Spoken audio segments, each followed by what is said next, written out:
If Israel just allowed the Palestinians to have a state of their own, there would be peace in the Middle East, right?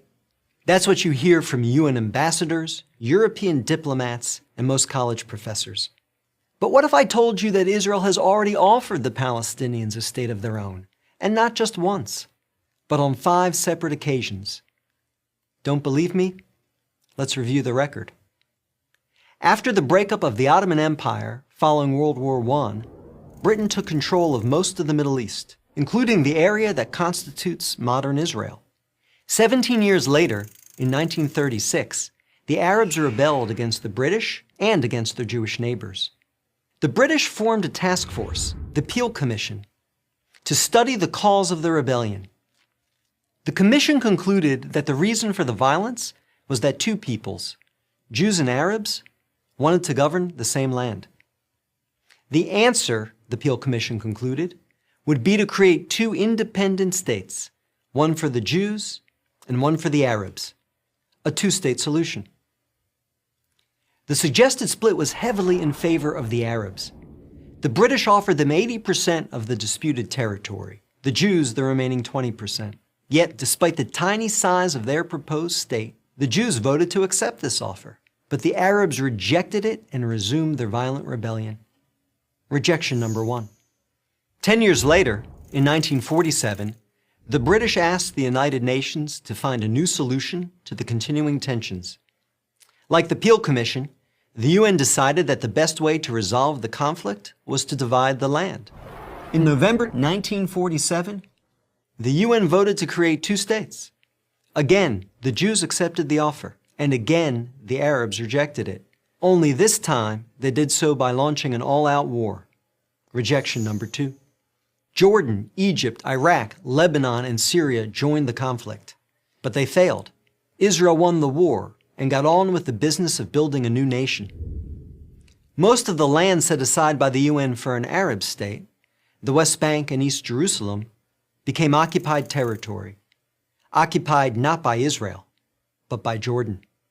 20 years later, in 1967, the Arabs, led this time by Egypt and joined by Syria and Jordan, once again sought to destroy the Jewish state.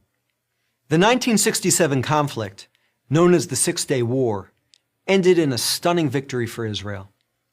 Jerusalem and the West Bank, as well as the area known as the Gaza Strip, fell into Israel's hands. The government split over what to do with this new territory. Half wanted to return the West Bank to Jordan and Gaza to Egypt in exchange for peace. The other half wanted to give it to the region's Arabs, who had begun referring to themselves as the Palestinians, in the hope that they would ultimately build their own state there. Neither initiative got very far. A few months later, the Arab League met in Sudan and issued its infamous 3 no's. No peace with Israel, no recognition of Israel, no negotiations with Israel. Again, a 2-state solution was dismissed by the Arabs, making this rejection number 3. In 2000, Israeli Prime Minister Ehud Barak met at Camp David with Palestinian Liberation Organization Chairman Yasser Arafat to conclude a new 2-state plan. Barak offered Arafat a Palestinian state in all of Gaza and 94% of the West Bank, with East Jerusalem as its capital. But the Palestinian leader rejected the offer. In the words of U.S. President Bill Clinton, Arafat was here 14 days and said no to everything.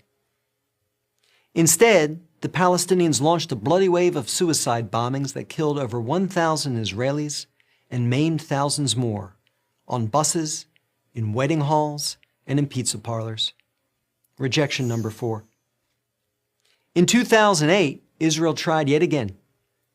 Prime Minister Ehud Olmert went even further than Ehud Barak had, expanding the peace offer to include additional land to sweeten the deal. Like his predecessor, the new Palestinian leader, Mahmoud Abbas, turned the deal down. Rejection number 5. In between these last 2 Israeli offers, Israel unilaterally left Gaza, giving the Palestinians complete control there. Instead of developing this territory for the good of its citizens, the Palestinians turned Gaza into a terrorist base from which they have fired thousands of rockets into Israel. Each time Israel has agreed to a Palestinian state, the Palestinians have rejected the offer, often violently. So if you're interested in peace in the Middle East, maybe the answer is not to pressure Israel to make yet another offer of a state to the Palestinians. Maybe the answer is to pressure the Palestinians to finally accept the existence of a Jewish state. I'm David Brog, Executive Director of the Maccabee Task Force for Prager University.